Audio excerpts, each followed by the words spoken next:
When my daughter looked me straight in the eye and said I owed her husband $7 million for his brilliant business idea, I smiled, nodded, and quietly excused myself to the bathroom. What she didn't know was that I was pulling out my phone to make a call that would change everything. By Monday morning, her perfect little world had crumbled, and that was just the beginning. You won't believe what I did next. Before we continue, please hit that subscribe button and let us know in the comments where you're listening from. Trust me, you're going to want to follow this channel for what comes next. The mashed potatoes were getting cold on my plate, but I couldn't take another bite. Not after what I just heard come out of my own daughter's mouth. The words hung in the air above our Thanksgiving table like smoke from a grease fire, poisoning everything they touched. Dad, you need to give Braxley the money. All of it. He's got this amazing app idea that's going to make us rich, and frankly, you're too old to know what to do with $7 million anyway. Paisley's voice had that same demanding tone she'd used as a 5-year-old when she wanted a pony for Christmas. Except now she was 32, sitting in my dining room, asking for more money than most people see in 10 lifetimes. I set down my fork and looked around the table. My wife Jolene sat frozen, her wine glass halfway to her lips. Our son Camden shifted in his chair, clearly uncomfortable. Braxley, my son-in-law, leaned back in his chair with this smug smile, like he'd already spent the money in his head. $7 million, I repeated slowly, wanting to make sure I'd heard right. It's not like you earned it, Paisley continued, cutting into her turkey like she was discussing the weather. Grandpa left it to you, and honestly, what are you and Mom going to do with it? Buy more boring furniture? Take another cruise to nowhere? The insult hit harder than she probably meant it to. That money hadn't just fallen from the sky. My father had worked 60-hour weeks his entire life, saved every penny, lived in the same small house for 40 years. Also his family would be taken care of. And now my daughter was sitting here acting like it was pocket change I didn't deserve. Tell him about the app, babe, Paisley said, nudging Braxley with her elbow. Braxley cleared his throat and straightened up, switching into what I guess was his business pitch voice. Okay, so picture this Garrison. It's like Uber, but for people who want to borrow other people's pets for a few hours. We call it pet share. I blinked. People want to borrow pets? Exactly. Braxley got excited, waving his hands around. Like, say you're lonely but you can't commit to a dog. You just open the app, find someone nearby with a golden retriever, and boom, you've got a friend for the afternoon. And people will pay for this? Oh yeah, big time. We're thinking $20 an hour plus a service fee. The pet owners get money, the borrowers get companionship, and we take a cut of everything.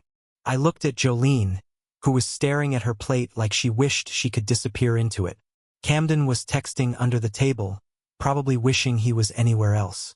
How much money are we talking about? I asked. Well, Braxley pulled out his phone and started scrolling through notes. We need about $6 million to get started. Marketing, app development, legal stuff, plus another $1 million for us to live on while we get it off the ground. All $7 million, Paisley added, like she was doing me a favor by clarifying. I took a sip of water, buying myself time to think.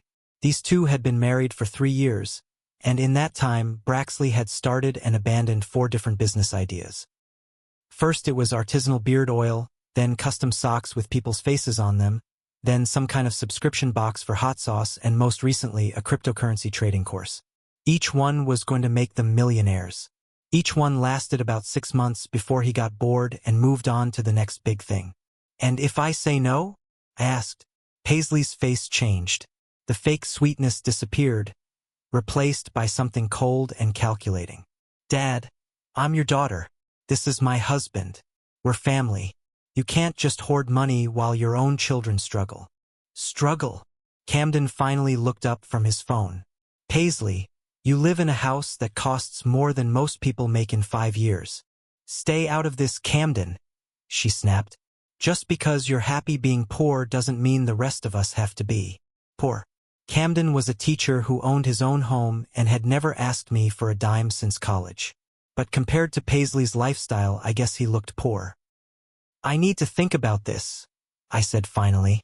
Think about what? Braxley leaned forward. Garrison, this is a no-brainer. We're basically offering you a chance to be part of the next big thing. Your money could change the world. The world of pet borrowing, I said. Don't be sarcastic, Dad, Paisley warned. This is serious. Braxley's got it all figured out. Show him the business plan, babe. Braxley started pulling up documents on his phone, but I held up my hand. Not right now. Let's just enjoy dinner. But dinner was ruined. The rest of the meal passed in uncomfortable silence, broken only by Paisley making passive-aggressive comments about family loyalty and Braxley mumbling about missed opportunities. When they finally left, after Paisley made several more pointed remarks about families supporting each other, the tension in the house was suffocating. After they left, Jolene and I sat in our living room, the weight of the evening settling over us like a heavy blanket. "What are you thinking?" she asked. I looked at the family photos on our mantel. Pictures of Paisley's wedding, where Braxley had promised to love and cherish her. Pictures of family vacations where money had never been the topic of conversation. Pictures of a daughter who used to call me her hero. "I'm thinking about how we raised her," I said, "and wondering where we went wrong." Jolene moved closer to me on the couch. "You're not seriously considering giving them the money, are you?" "No," I said quickly, "but I'm wondering how my daughter became the kind of person who thinks she's entitled to it." The truth was, I'd occasionally mentioned to both kids that their grandfather had left me some money to help with retirement. I'd never specified amounts, never made it sound like millions, but I'd acknowledged the inheritance existed. Clearly, Paisley had drawn her own conclusions and done her own research. The next morning, Friday, November 29th, at exactly 8:23 a.m., my phone started ringing. Paisley's name lit up the screen, probably calling to pressure me into a quick decision before I had time to think it through. I let it go to voicemail. The second call came at 8:47 a.m., then another at 9:15. By 10:30, she'd called 6 times. I finally picked up on the 7th call. "Dad, thank God. I was starting to worry something happened to you." "I'm fine, Paisley. Just thinking." "About the money?" "Because Braxley's really excited to get started.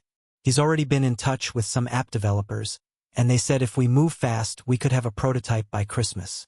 Of course he had. Before I'd even said yes, he was already spending money I hadn't agreed to give him. "Paisley, I need you to understand something. That money isn't just sitting around waiting for a purpose. Your grandfather left it to me to take care of your mother and myself in our old age. But Dad, you guys are fine. You've got your pensions, Social Security, the house is paid off. What do you need $7 million for?" The question showed just how little she understood about being 68 years old.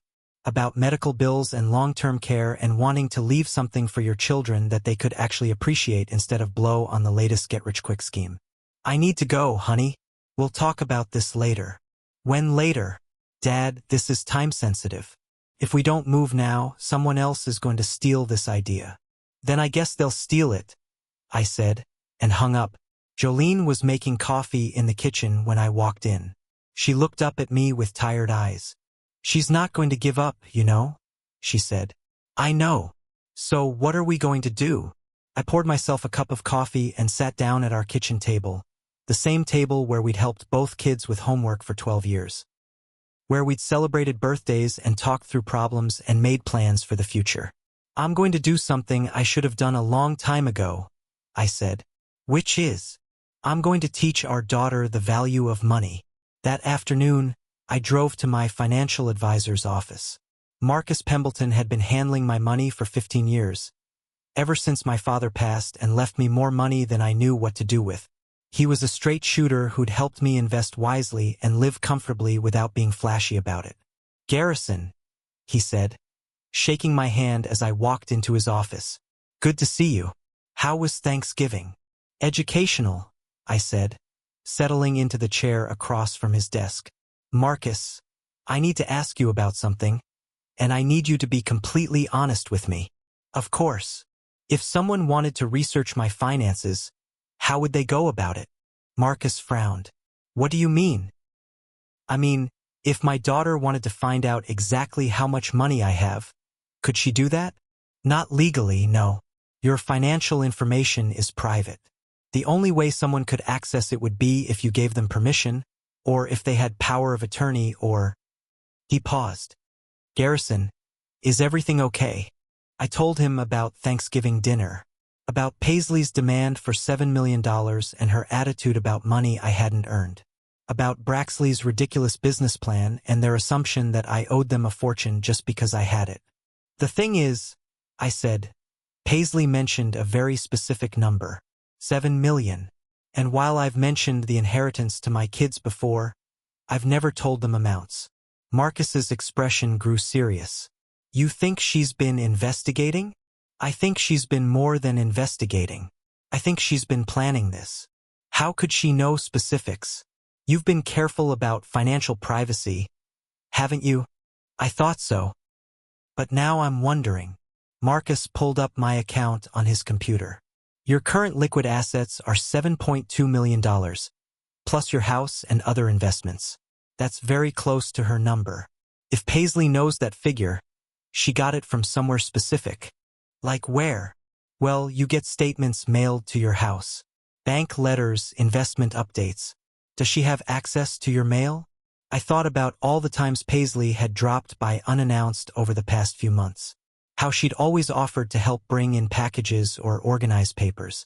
How she'd insisted on helping Jolene file important documents in our home office. Son of a bitch, I said quietly.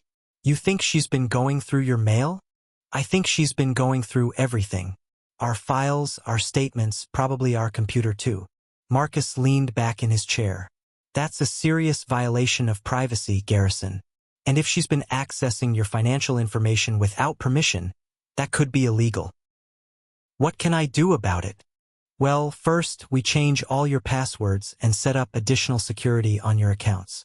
Second, we make sure all your statements come to a P.O. box instead of your house. Third, we install better security monitoring on all your accounts.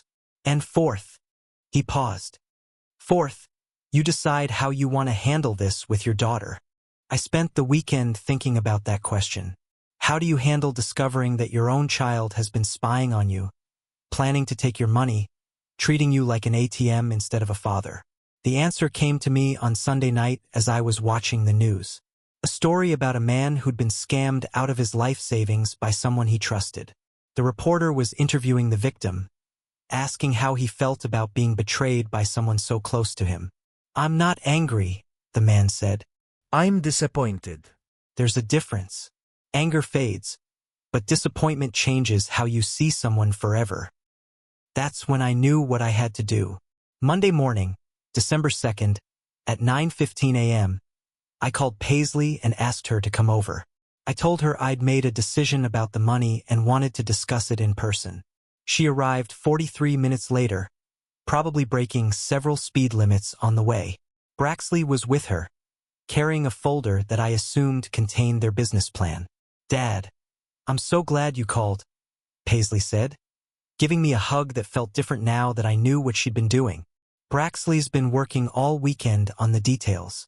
Show him, babe. Braxley opened his folder and pulled out a stack of papers. Okay, so I've got everything mapped out. Development timeline, marketing strategy, projected revenue. This thing is going to be huge, Garrison. I looked at the papers without really reading them. Charts and graphs and numbers that probably looked impressive to someone who didn't understand business. The kind of presentation you put together when you're trying to impress someone into giving you money they haven't earned. This is very thorough, I said. Right? I told you Braxley was smart, Paisley said, beaming at her husband like he'd just solved world hunger. I have some questions, though. Sure, ask away, Braxley said confidently. How did you know I had $7 million? The question hit the room like a bomb. Paisley's smile froze on her face. Braxley looked confused, like he didn't understand why that mattered. What do you mean? Paisley asked. I mean, that's a very specific number. Most people would ask for some money or help with startup costs. But you asked for exactly $7 million. So I'm curious how you knew that's what I have. Paisley's face went through several different expressions. Confusion, then understanding, then panic, then defiance. Does it matter? She asked finally. Yes, it matters a lot. Dad, you're making this weird. We just estimated based on what we thought you might need for a comfortable retirement. No, Paisley. You went through my private financial records without permission. You violated my privacy and my trust so you could figure out how much money you could demand from me. The silence stretched out for what felt like hours. Braxley was looking back and forth between us like he was trying to figure out what he'd walked into. I didn't go through anything, Paisley said, but her voice lacked conviction. I walked over to my desk and pulled out a folder of my own. Bank statements from the past 6 months, each one marked with dates when Paisley had been in my house alone. These statements were in my locked filing cabinet, I said. The cabinet you helped your mother organize last month. The lock was broken when I checked it on Friday. Paisley's defiance crumbled. Dad, I can explain. I'm listening. I wanted to make sure you were okay financially. That you weren't struggling or anything. By breaking into my personal files? It wasn't breaking in. I was helping Mom organize. And you just happened to memorize the exact amount in my investment account? Braxley finally found his voice, and I could see genuine surprise in his eyes. Wait, Paisley, you told me your dad had talked about his finances with you. You said he'd mentioned having around $7 million and was looking for investment opportunities. The betrayal on his face was real. Even her own husband hadn't known she was lying. I never said anything like that, I said. She's been spying on me for months, probably planning this whole thing. Paisley. Braxley turned to his wife, looking for an explanation. It's not spying, she said desperately. It's family. Families share information. Families share information when it's offered, I corrected. They don't steal it. I didn't steal anything. You broke into my locked filing cabinet and copied my private financial records without permission. What would you call that? Paisley looked trapped, like an animal backed into a corner. Dad, you're overreacting. So I looked at some papers. Big deal. You're still my father, and I'm still your daughter, and that money should be helping family. You're right, I said. You are my daughter, which makes this so much worse. I sat down across from them, feeling older than my 68 years. Paisley, do you know why your grandfather left me this money? Because you were his son. No. He left it to me because he trusted me to use it wisely, to take care of your mother and myself, and to pass something meaningful on to you and Camden when the time was right. The time is right now, she insisted. The time is right when you've learned the value of money by earning it yourself. When you understand that $7 million isn't just a number on a bank statement. It's a lifetime of work and sacrifice and careful planning. Braxley cleared his throat. Garrison, I understand your concerns, but this app really could be something special. We're not asking for charity here. We're offering you an investment opportunity. In paid borrowing. In a revolutionary new sharing economy platform. I almost laughed. Braxley, how many businesses have you started since you married my daughter? He looked uncomfortable. That's not really relevant. I continued. Beard oil, custom socks, hot sauce subscriptions, and cryptocurrency courses. For different businesses that were all going to make you rich. What happened to them? Those were learning experiences. They were failures. Expensive failures that I'm betting Paisley helped fund with money she borrowed from credit cards or convinced her mother to lend her. Paisley's face went red. Dad, stop. How much debt are you in? I asked. That's none of your business. It is if you're asking me for $7 million to pay for it. The truth was starting to come out. I could see it in the way they looked at each other, the way Paisley couldn't meet my eyes. We're not in debt, Braxley said, but his voice was weak. How much? I asked again. Paisley finally broke. It's not that bad. Just some credit cards and a business loan for the cryptocurrency thing. How much? About $40,000, she whispered. Each or total? Each. So they owed $80,000 and wanted $7 million more to throw at another doomed business idea. The math was starting to make sense. This isn't about the app, I said. This is about debt. You need money to pay off your mistakes. And you figured the easiest way to get it was to guilt me into handing over my inheritance. That's not true, Paisley protested. But her heart wasn't in it anymore. Then prove it. Take a loan from the bank for your app idea. Use your own credit and assets as collateral. Show me you believe in this business enough to risk your own money. Braxley and Paisley exchanged a look that told me everything I needed to know. They had no intention of risking their own money because they knew the idea was garbage. Dad, banks don't understand innovation, Paisley said. Banks understand business.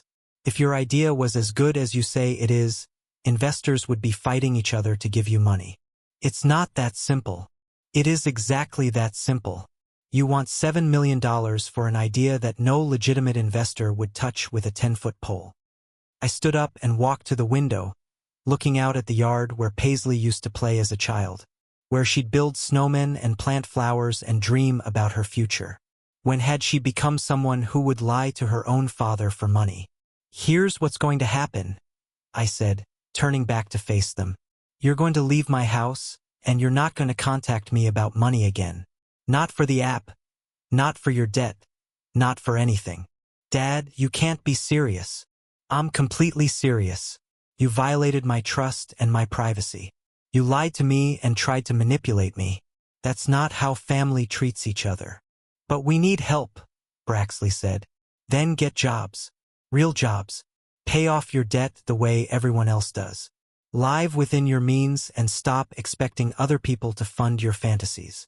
Paisley started crying, which might have worked on me 6 months ago, before I knew what she'd been doing. Before I understood that her tears were just another manipulation tactic. Dad, please, I'm sorry about the files. I'll never do it again. But this app could really work. We just need someone to believe in us. I did believe in you, I said quietly. For 32 years, I believed you were the kind of person who would never steal from her own father. But you proved me wrong. I didn't steal anything. You stole my trust. You stole my privacy. And you tried to steal my money by lying about why you needed it. I walked to the front door and held it open. I think you should leave now. They gathered up their papers in stunned silence. Braxley looked like he was still trying to process what had happened. Paisley looked angry and desperate and defeated all at the same time. This isn't over, she said as they reached the door. Yes, it is. You're going to regret this, Dad. When our app makes millions, you're going to regret not believing in us. I hope you're right, I said. I hope you prove me wrong. But you're going to have to do it without my money. After they left, I called Marcus and told him to move all my money to accounts that Paisley couldn't access even if she managed to steal my personal information again. Then I called a locksmith to change the locks on my house. I also contacted a computer security expert to scan all our devices for monitoring software. The tech expert found exactly what I feared. Sophisticated keylogger software installed on both our home computer and my laptop. It had been recording every keystroke for months, capturing passwords, financial information, and personal communications. The installation date showed it had been running for nearly 8 months. This is professional-grade spyware, the technician told me. Whoever installed this knew what they were doing. It's designed to be invisible and capture everything. Can you tell who installed it? Not definitively, but based on the installation method, it would have required physical access to your computers. Someone who knew your routine and had time alone with your devices. That narrowed it down considerably. Jolene came home from her book club to find me installing a new deadbolt on our front door while the tech expert finished cleaning our computers. How did it go? She asked. About as well as you'd expect. Plus, we had spyware on our computers for 8 months. Spyware. I explained what the technician had found. Jolene's face went white as the implications sank in. She's been watching everything we do online? Everything. Bank accounts, emails, investments, personal communications. Everything. Are you okay? I set down my screwdriver and looked at my wife. The woman who'd stood by me for 43 years, who'd helped me raise 2 children, who'd never once asked me for anything I couldn't freely give. I'm disappointed, I said, but I'm okay.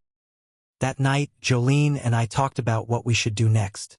Whether we should try to repair our relationship with Paisley or protect ourselves from further manipulation. She's still our daughter, Jolene said.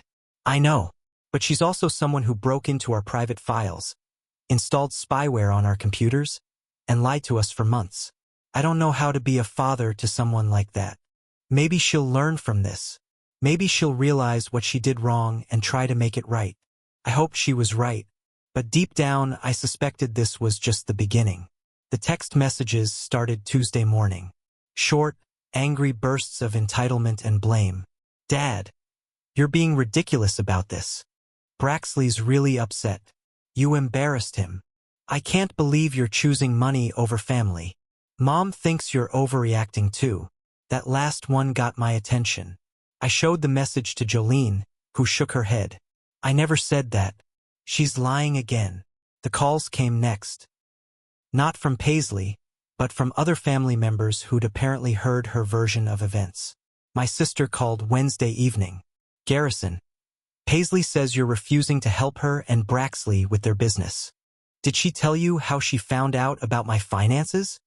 She said you've been discussing your inheritance, and she was just trying to help with financial planning. Another lie. While I had mentioned the inheritance existed, I'd never discussed amounts or asked for financial planning help. Rosetta, Paisley broke into my personal files and stole my financial information. She also installed spyware on my computers to monitor all my online activity. Then she demanded $7 million for a business plan that wouldn't survive 5 minutes with a real investor. $7 million? Garrison. She told me they needed $50,000 to get started. The lies were multiplying. First, it was $7 million for the app. Then it was $40,000 in debt that needed paying. Now she was telling family members it was only $50,000 for startup costs. She's not telling you the truth, I said. Well, even $50,000 isn't nothing. Maybe you could help them out a little bit. No. Garrison, don't you think you're being a little harsh? She's your daughter. She's also a 32-year-old woman who should be able to support herself without stealing from her parents. By Friday, I'd heard from 6 different relatives, all with slightly different versions of Paisley's story. In one version, I was a miser hoarding money while my children struggled. In another, I was having mental health issues and couldn't think clearly about finances. In a third, Braxley's app was basically guaranteed to succeed and I was just too old-fashioned to understand modern business.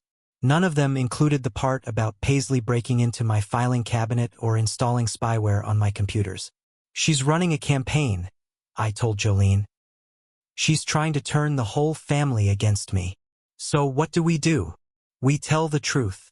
I spent Saturday writing an email to every family member who'd contacted me. I explained exactly what had happened at Thanksgiving dinner. I described finding my broken lock and discovering that Paisley had been going through my private papers for months. I included details about the spyware and how long she'd been monitoring our computer activity. I attached copies of her text messages demanding money and threatening consequences if I didn't comply. I sent the email Sunday morning and waited. The responses started coming in within hours. Shock, disappointment, apologies for believing Paisley's version without hearing mine. My sister called and apologized for pressuring me. I had no idea she'd been going through your files, Rosetta said. And spyware? That's just wrong, Garrison. I'm sorry. But not everyone believed me. Paisley had been working on this campaign longer than I'd realized, and some family members had already chosen sides. A few relatives accused me of making up the spyware story to justify my selfishness. Monday morning brought a call from Jolene's sister. Jolene, I think you and Garrison need to reconsider this money situation. Paisley came by yesterday, and she's really struggling. She was crying about how her father doesn't trust her anymore. Did she tell you why he doesn't trust her? Jolene asked. She said he found some papers she'd been looking at and overreacted. But families share financial information all the time. It's not that big a deal. She broke into a locked filing cabinet, Margaret. She stole his personal financial records and installed spyware on our computers to monitor all our online activity. Then she demanded $7 million based on what she found. 7 million? She told me it was just a small business loan. She's been lying to everyone, including you. That afternoon, I decided to take a different approach. Instead of defending myself against Paisley's lies, I would let her actions speak for themselves. I called Braxley directly. "Hello, Garrison," he said, his voice cautious. "Braxley, I want to make you an offer. I'm listening. I'll give you $50,000 for your app idea, but with conditions." I could hear the excitement in his voice. "What conditions?" "First, you take out a business loan for the other 6 million you say you need. Second, you give me a detailed budget for where every dollar will be spent. Third, you provide weekly progress reports for the first year. And fourth, if the business fails, you and Paisley take responsibility for paying back the money." I need to talk to Paisley about this. No. This offer is for you only. If you want to be a businessman, make business decisions like a businessman. Don't run to your wife every time someone asks you a hard question. The silence stretched out for almost a minute. "I don't think I can take out a loan for 6 million, he finally admitted. "Why not?" "Well, our credit isn't great right now, and we don't have collateral for that kind of money. So you want me to risk $7 million on an idea that you won't risk your own money on? It's not the same thing." "It's exactly the same thing. If you believed in your idea, you'd find a way to fund it yourself. The fact that you won't tells me everything I need to know. Garrison, please, we really need this money. For the app or for your debt?" Another long pause. "Both." At least he was finally being honest. "Then get second jobs. Sell your house and buy something cheaper. Do what every other person in debt does instead of expecting your father-in-law to bail you out." "But you have the money just sitting there." "Yes, I do. And it's going to keep sitting there until I decide what to do with it, which won't be giving it to someone who can't be trusted with it." I hung up and immediately called my lawyer. "Garrison, good to hear from you. What can I do for you?" "I need to update my will." "Sure. What changes do you want to make?" "I want to remove Paisley as a beneficiary." The lawyer was quiet for a moment. "That's a significant change. Are you sure about this?" "Completely sure." "Can I ask why?" I told him the whole story. The broken trust, the lies, the manipulation, the spyware, the attempt to guilt me into handing over millions of dollars for a doomed business venture. "I see. And you want to leave her nothing?" "I want to leave her exactly what she's earned." "Nothing? What about your other children?" "Camden gets everything. He's never asked me for money, never lied to me, never violated my privacy. He's earned it." "Okay, I can draft those changes. But Garrison, I have to ask, are you doing this out of anger? Because sometimes family situations can be repaired, and you might regret making permanent decisions based on temporary emotions. This isn't temporary anger. This is permanent disappointment. My daughter showed me who she really is, and I believe her." The new will was signed and notarized by Thursday. Camden would inherit everything, including a letter explaining why I'd made this choice. Paisley would receive $1 and a detailed account of every lie she'd told and every boundary she'd crossed. I didn't tell anyone about the will changes except Jolene, who supported my decision completely. "She made her choice," Jolene said. "Now she has to live with the consequences." Christmas came and went without a word from Paisley. No cards, no gifts, no phone calls. Part of me was relieved. Part of me was heartbroken. Camden came for Christmas dinner and asked where his sister was. "She's busy with other things," I said. "Are you guys fighting?" "We had a disagreement about money." Camden nodded like he understood. "She asked me for a loan last month. $5,000 for some emergency. I told her I didn't have it." "What emergency?" She was vague, said it was car repairs or something. But then I saw her posting pictures from a weekend trip to Seattle. So I guess her car got fixed. Another lie, another manipulation, another person whose trust she'd abused. "Dad, can I ask you something?" "Of course. Are you worried about money? Like, for retirement and stuff?" I looked at my son, this honest, hard-working man who'd never asked me for anything he hadn't earned. No, Camden. Your mother and I are fine. Good. I know you mentioned that Grandpa left you some money, and Paisley's always speculating about how much it might be. But I didn't want you to feel pressured to help people if you couldn't afford it. Paisley speculates about my finances? She's mentioned it a few times over the years. Usually when she's stressed about money. She seems to think it's a lot more than it probably is, but you know how she exaggerates. So she'd been talking about my finances with Camden too, fishing for information, trying to piece together exactly how much money she could demand. Camden, your grandfather did leave me some money, more than I've let on. But I want you to understand something important. What's that? Money doesn't make you a better person. It just makes you more of what you already are. If you're generous, you become more generous. If you're selfish, you become more selfish. If you're dishonest, you become more dishonest. Is that why you and Paisley are fighting? Because money revealed who she really was. Money revealed who she really was. It didn't change her. It just showed me what was already there.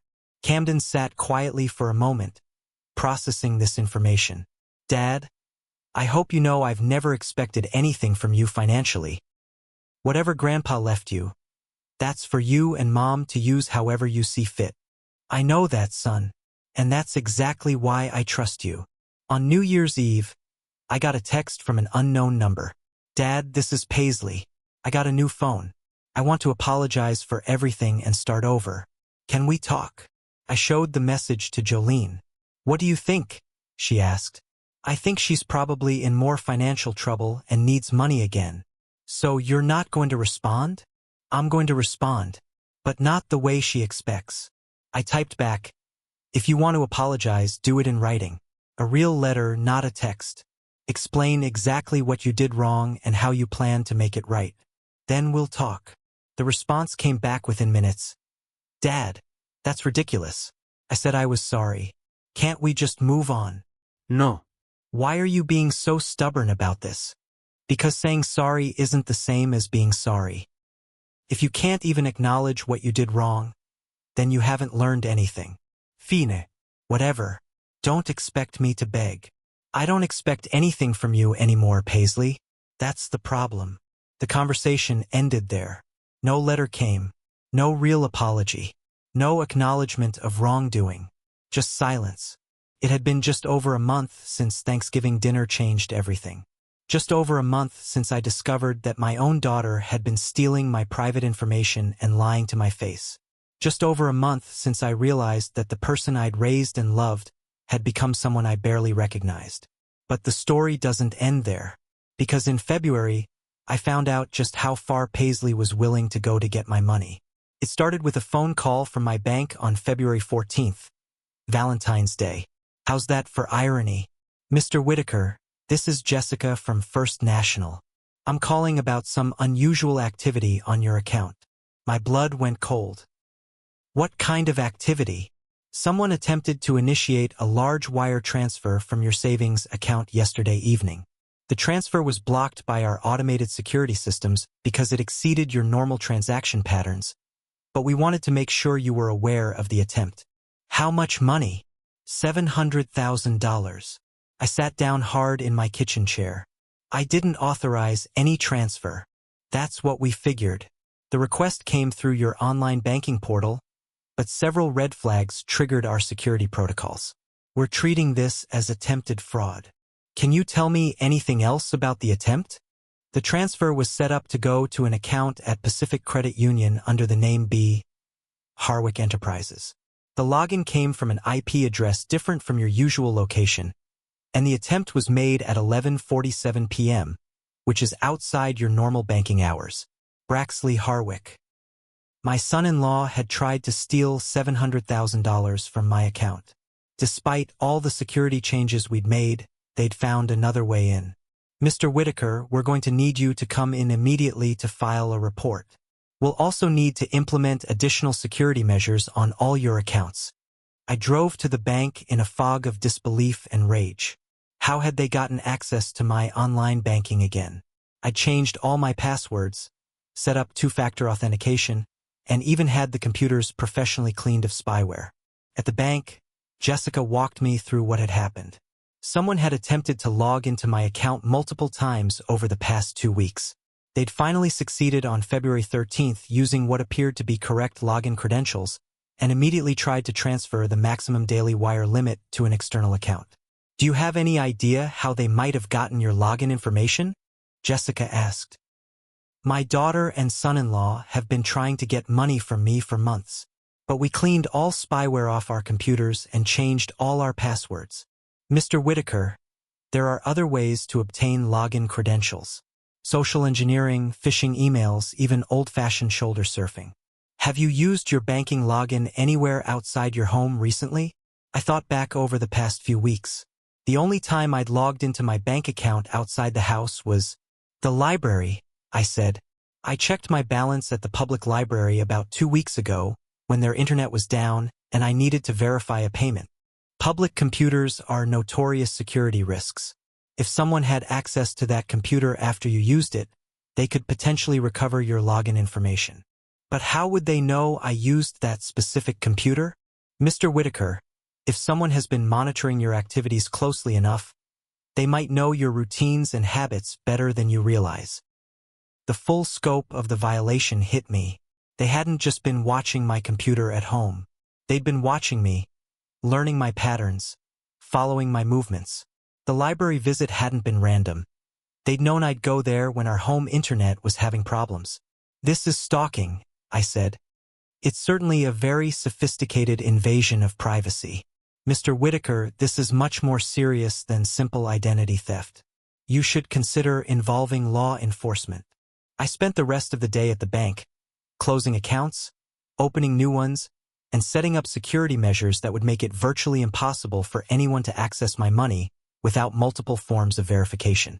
But the damage to my sense of safety and privacy felt irreversible. That evening, I called my lawyer and explained what had happened. Garrison, this crosses the line from family dispute into criminal behavior. This isn't just lying about needing money anymore. This is actual attempted theft, computer fraud, and potentially stalking. I know. You need to decide whether you want to press charges. If you don't, they'll likely try again. And next time, they might succeed. And if I do, your daughter could go to prison. But more importantly, you'll send a clear message that this behavior has consequences. The weight of that possibility settled over me like a lead blanket. My daughter in prison because she tried to steal from her own father. How long do I have to decide? The bank will hold their fraud report for a few days, but they can't wait forever.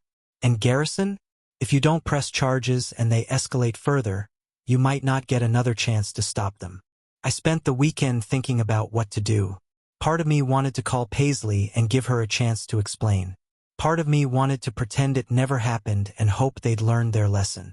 But the bigger part of me knew that if I didn't stop this now, it would only get worse. The decision became easier when I discovered they'd also been attempting to access Camden's bank account using information they'd gathered about him. They'd failed because Camden had better security practices, but the attempt showed they were willing to target the entire family for money. Monday morning, February 19th, I called the bank and told them to file the fraud report with the police. Tuesday afternoon, Detective Maria Santos called me. Mr. Whitaker, I'm investigating the attempted fraud on your bank account. Can you come in and give us a statement? Of course. And sir, we're going to need to ask you about your relationship with the suspects. I understand one of them is your daughter. Yes, her name is Paisley Harwick. This must be very difficult for you. You have no idea. At the police station, I told Detective Santos everything. The Thanksgiving dinner demand for $7 million. The discovery that Paisley had been going through my private files. The spyware on my computers. The lies she'd told to family members. The attempted manipulation and guilt trips. The failed wire transfer attempt. Mr. Whitaker, in your opinion, do you think your daughter will try this again if we don't arrest her?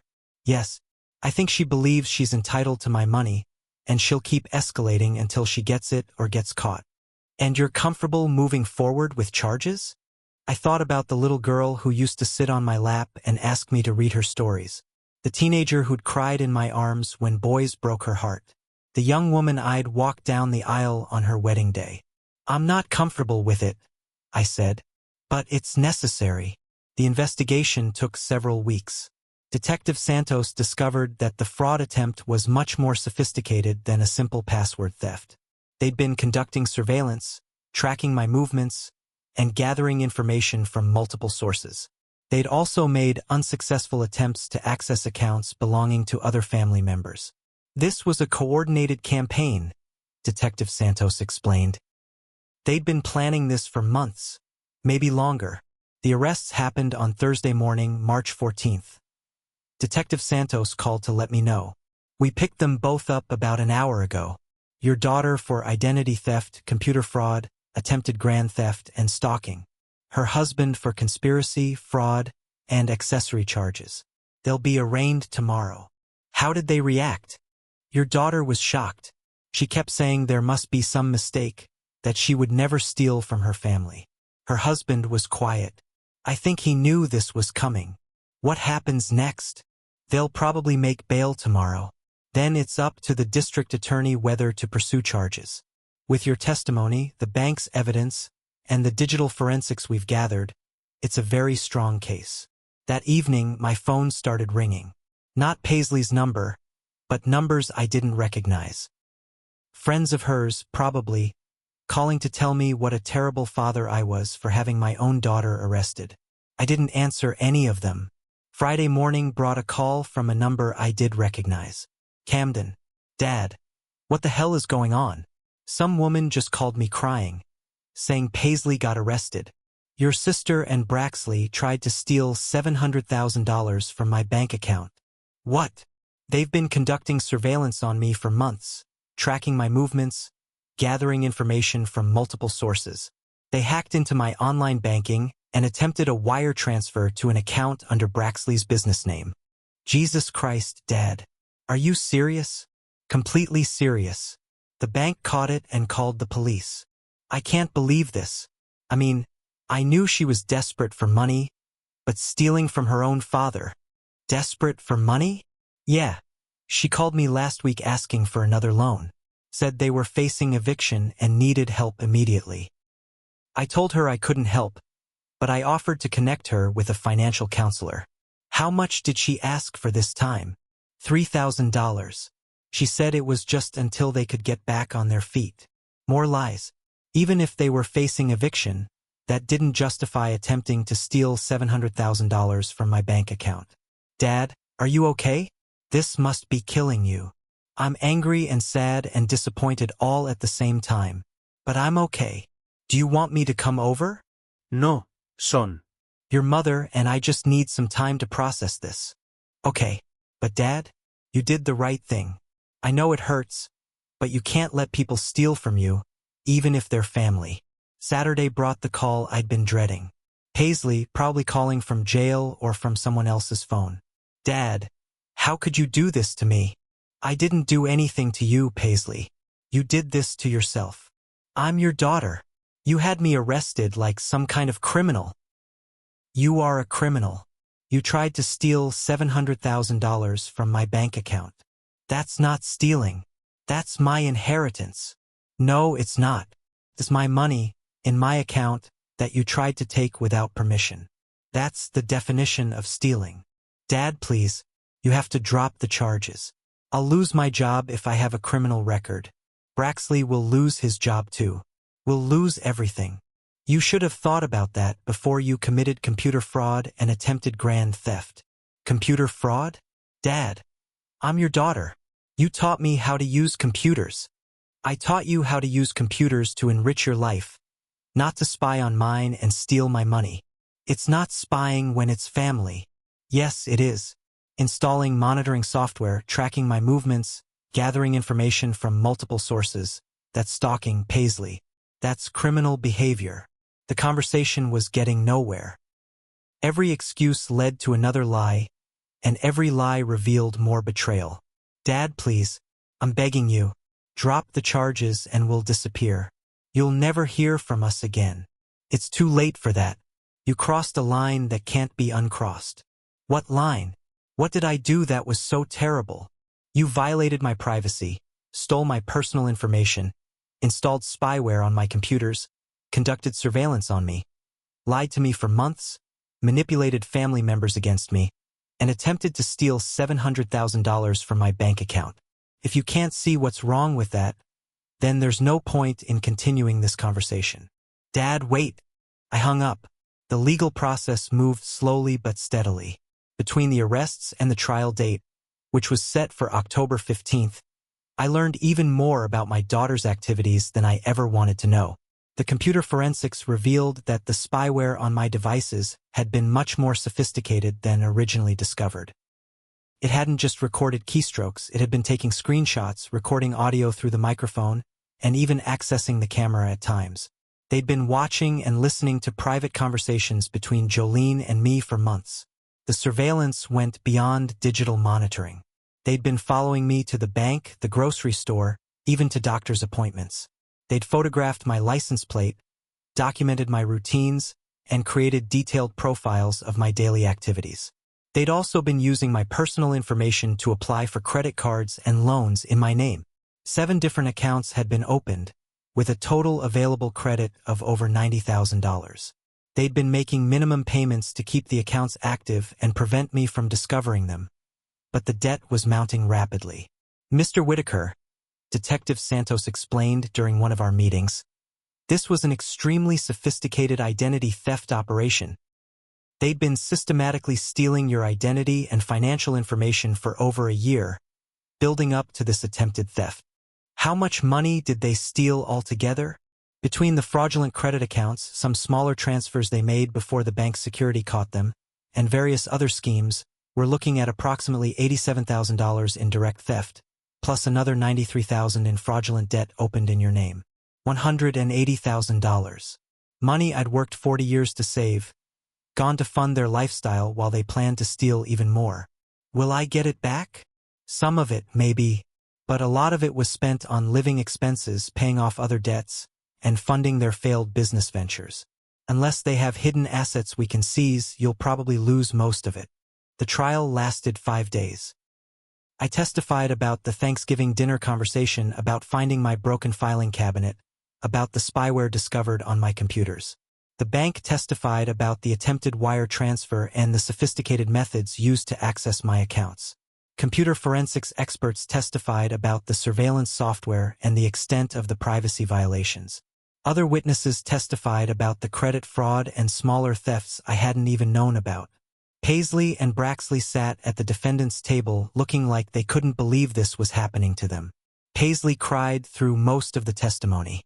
Braxley just stared at his hands, occasionally shaking his head as if disagreeing with the evidence against him.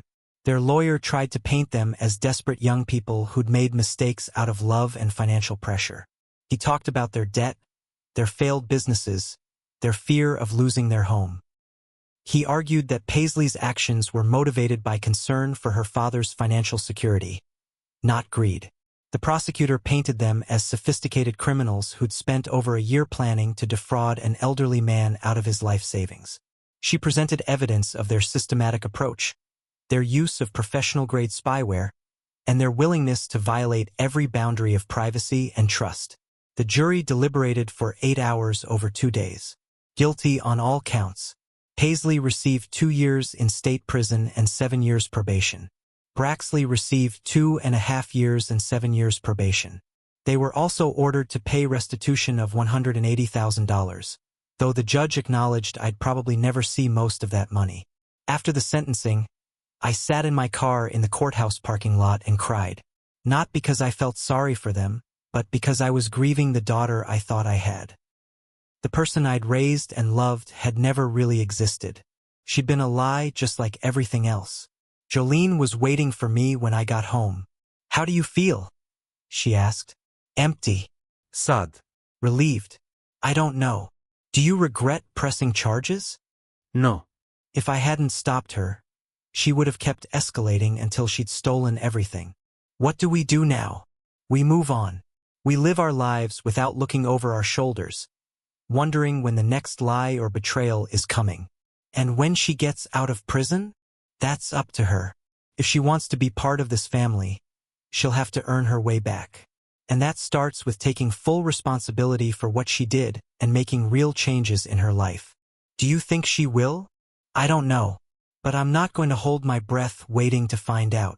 8 months later, I got a letter from Paisley in prison. It was the first communication I'd had with her since the phone call after her arrest. Dad, it said, I've had a lot of time to think about what I did, and I want you to know that I understand now. I was wrong about everything. Wrong about the money, wrong about the lying, wrong about thinking I deserved something I hadn't earned. I don't expect you to forgive me, and I don't expect you to trust me again. I just wanted you to know that I finally understand what I put you through, and I'm sorry. Really, truly sorry. Not because I got caught, but because I hurt the one person who'd always been there for me. I'm getting counseling in here, and I'm working on understanding why I thought it was okay to treat you the way I did. I don't know if I'll ever be the daughter you deserve, but I'm going to try to become the person Mom raised me to be. I love you, and I hope someday you can find a way to love me again. Paisley. I read the letter 3 times, looking for the manipulation and lies I'd learned to expect from her. But this time, something felt different. The words felt real in a way her previous apologies hadn't. I showed the letter to Jolene. What do you think? I asked. I think prison might have been the best thing that ever happened to her. So what do I do? You wait. You see if her actions match her words when she gets out. And you protect yourself in case they don't. I wrote back one sentence. Actions speak louder than words. Show me, don't tell me. Paisley gets out of prison in 14 months. I don't know what will happen then. Maybe she's learned her lesson and we can rebuild some kind of relationship. Maybe she's just gotten better at lying and manipulation. But I know one thing for sure. I'll never again let anyone take advantage of my love for them. Family or not, trust has to be earned, and forgiveness doesn't mean forgetting. The $7 million is still sitting in my accounts, invested wisely and growing steadily. Camden doesn't know the full extent of his inheritance yet, but someday he'll receive money that was protected from people who would have wasted it on stupid dreams and selfish desires. As for Paisley, she'll inherit exactly what she earned through her actions.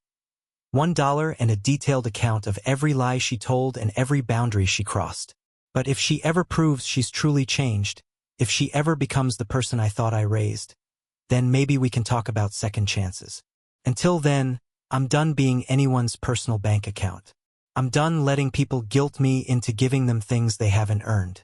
I'm done being the nice guy who gets taken advantage of by his own family.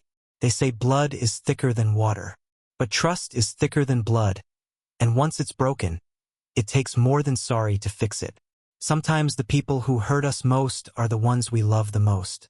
But love without boundaries isn't love, it's enablement. And I finally learned the difference. If you like this story of standing up to family manipulation, please hit that like button and subscribe to his sweet revenge for more stories about people who fought back when their families tried to take advantage of them. And let us know in the comments. Have you ever had to choose between family loyalty and protecting yourself? We'd love to hear your story in the comments below.